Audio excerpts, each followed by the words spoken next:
So, do you struggle to keep up with all the new dating terms?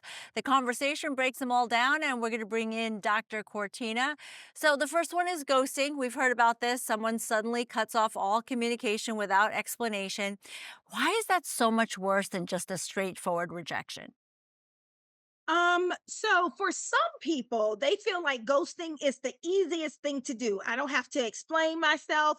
I can avoid hurting someone's feelings, even though the outcome of ghosting is hurting someone's feelings. But I don't have to be honest about what I feel. And the bigger part is the lack and the inability to communicate what you were really feeling. A lot of people don't have the communication skill set to be able to openly and honestly convey what their real feelings are. So if I could just ghost you or stop calling you, texting you, stop answering your phone calls, it's easier for me because I might just be an avoidant.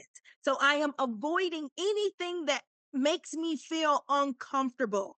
But if you have reached the pinnacle of where you are able to clearly communicate, you know what? I think we should just be friends. I'm not really feeling a romantic type of connection. And I would like us to be friends. Or, you know what? I'm kind of okay. You're a cool person, but just not the type of person that I would like to see in my life. It takes a very emotionally intelligent individual to be able to communicate that truth without feeling guilty about how the other person is going to receive it because I'm giving you my honesty and my truth. But it's very hard for a lot of people to do that. Thus, they end up ghosting. Yeah. And I'm not a doctor, but I say if you've been ghosted by someone, then you dodged a bullet because clearly they got a lot of work to do. So, our next term is orbiting. It's when someone disappears but keeps you tethered with social media, occasionally liking or commenting on a post. How does that affect someone?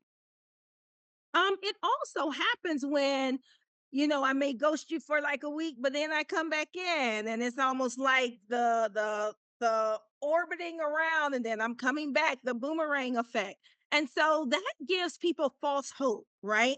Because we maybe went on a few dates, we were texting, we were good, and then you just dropped off the earth. Okay, I see. And then I'm in my thing like, okay, I guess they don't care about me. And then you like a post, and then you like a picture, then you comment on something, then you might inbox me, then you might call me again and text me. And then so now I'm back in it again just for you to do the same thing.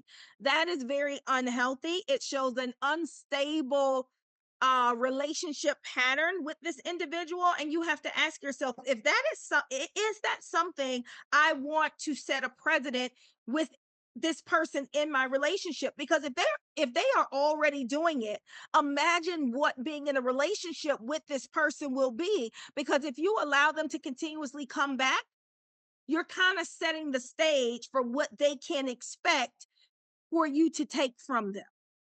Yeah, I say run, don't walk from this person. And again, I'm not a doctor, but that's my 2 cents.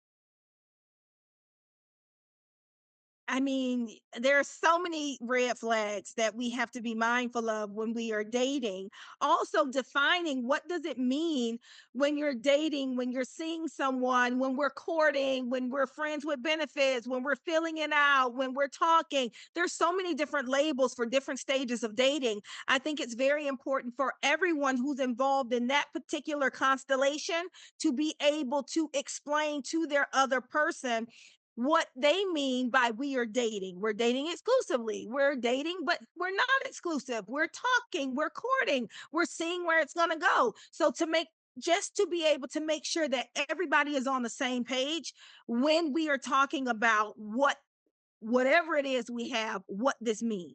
Yep. Be honest with yourself, be honest with the other person. Thanks so much, Dr. Cortina.